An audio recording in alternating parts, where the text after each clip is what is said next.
this is my face when I'm not playing Reel Fishing 2 on the PlayStation 1. A few weeks ago I did a video about me thoroughly enjoying Reel Fishing and I finished that one. And now we are playing Reel Fishing 2 on the PlayStation 1 and I can wholeheartedly tell you this one is even better.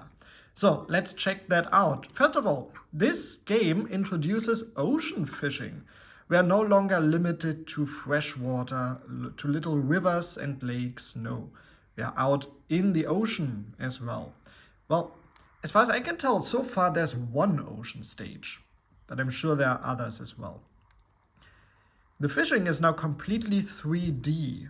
The last one was a weird mix of pre-rendered backgrounds and 2D plane. Now, the catching is not that different, whereas in Reel Fishing 1 it was more of a mini game that, once you follow a couple of rules, was easy to beat. This one, the catching is actually easier in this.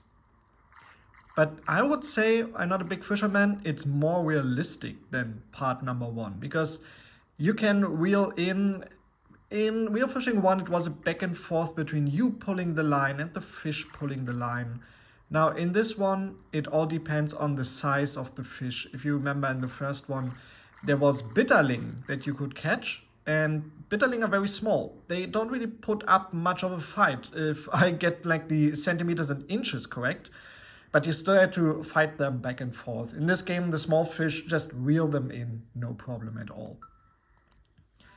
Again, there's a fish tank simulator in this one that I've not played with at all so far.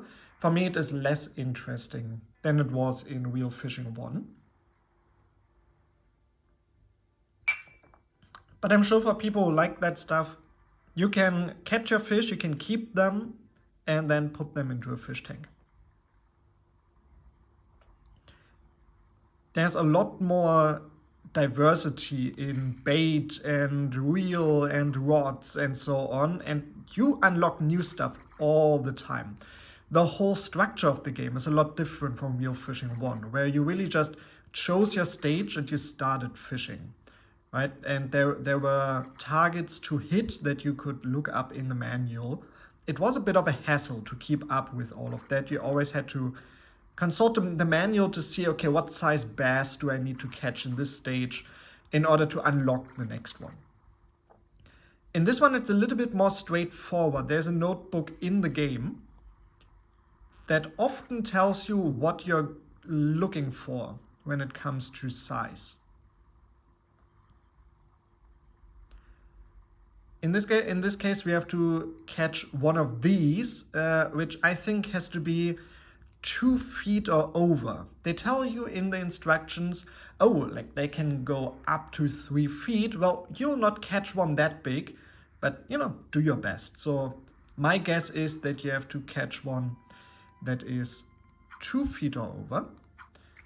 In Reel Fishing 1, you could spend all your time at the fishing spot and, return to the aqua lodge or the aqua room in the first one as soon as you are ready to quit your fishing session.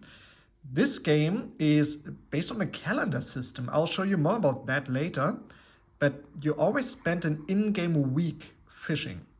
You can always return before the time is up, but after a certain amount of time, I've not timed it if it's a special amount of minutes, specific amount of minutes, but after a certain amount of time you get pulled back to the aqua lodge in this game. So the aqua room was very small and cozy. The aqua lodge is a proper cottage. But we'll get into that later. Oh, he's putting up quite of a fight. So you can, oh yeah, he broke free there. I've never lost a hook in this one. In Reel Fishing 1, if a fish, ripped off the hook and you lost the hook, you couldn't get a new one. Like, once that hook was gone, it was gone. You couldn't get a replacement. In this game, I don't think I've ever lost a hook to something. Yeah, I've lost the bait, of course, but the hook always remained on the line.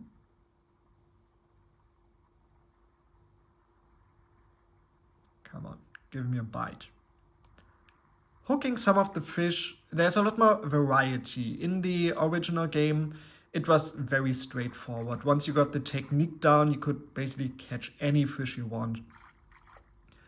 In this game, they put up more of a fight. So there's more variety in the fish fights in this one. One very cool additional feature for Real Fishing 2 is that they now support the rumble, so the DualShock controller. So if you have a DualShock controller, you can use the analog stick to move around. And also there's a rumble function in the game. Now it tells me it's time to stop fishing. My time is up for this one. And with the vibration, you can really feel if it's a big fish putting up a lot of a fight or a smaller one. A nice little extra. I don't have it activated here, even though my device supports rumble. I just like to preserve the battery. For a mobile device, I think that's more important than having rumble active. As I told you, the game works on a calendar system. So I'm now in year 2. Every month, it's like Harvest Moon, basically. Every month has 4 different weeks, and certain fish only appear in certain areas at a certain amount of time. So, for example, if we go to the fishing notebook, I can see the stage I was just in, the red sea bream fishing. I can only do this in April, May, and June. All of the others, sea bass, right? March, April, May, and then from September onwards all the way through to December, I can fish in the spot and catch sea bass.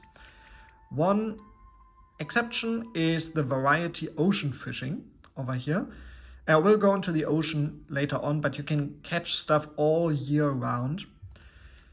Now, the way this is structured, in the original you had one level, you finished that one, you went to the next level, and so on. In this one, you start with 2 different levels, the variety ocean fishing and the carp fishing.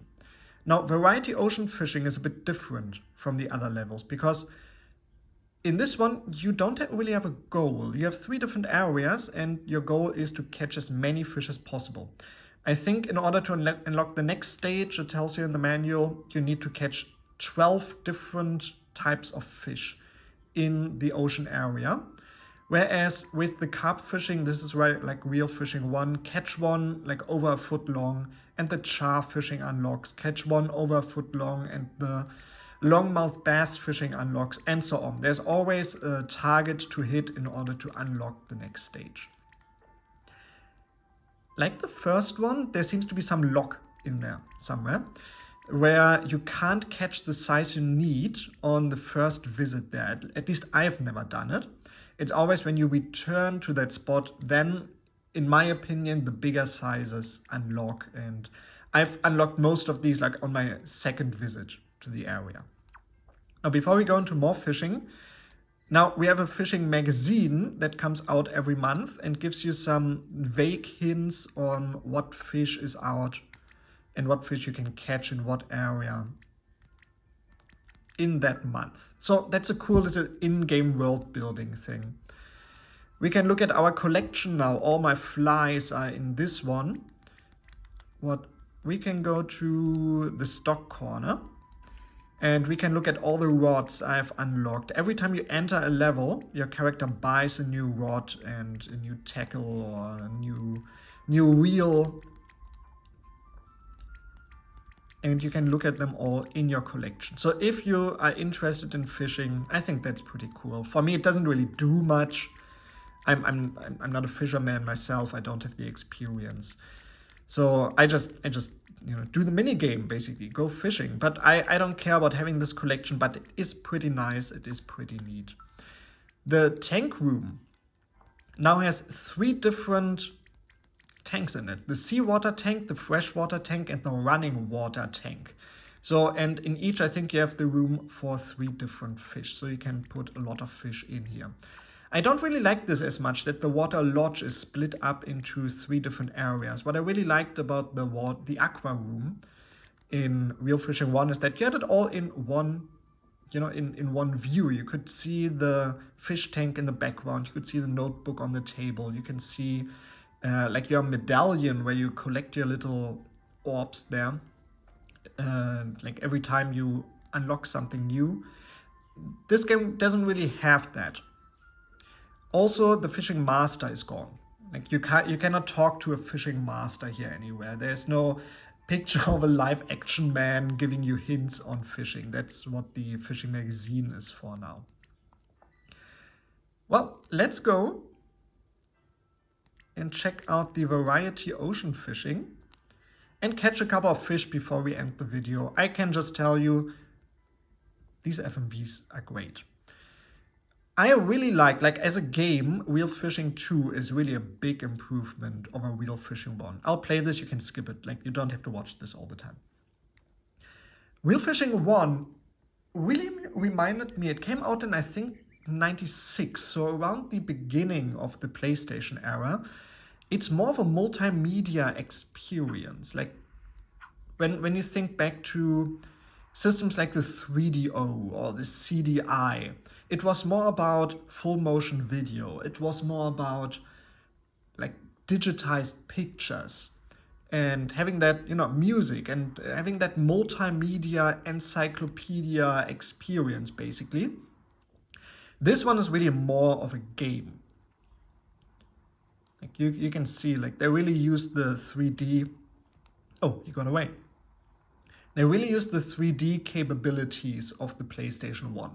Whereas the first one, as I said, reminded me a lot of like a 3DO game. This one, it came out in the West in 2000. It really plays like a proper, like 32-bit fishing game. And I'm not sure which I like more. I really believe this is the better game, like by far. Wheel Fishing 2, if you play one of the two, probably get this one. It's a lot easier as well. Wheel Fishing 1 was really hard. Oh, you got away too. When I'm talking, I just can't get the timing right. When you want to hook the fish, the timing is key. So if you want to play a fishing game in the series from the two I've played so far, go for Wheel Fishing 2. But the first one really is an experience. It's really worth playing as well. I can show you the ocean. You can go to change point. You can go through 3 different areas. Each of them are a little bit different. Each of them have different types of fish. Let's cast our line. Let's catch one more fish and end the video there. Cheers to you.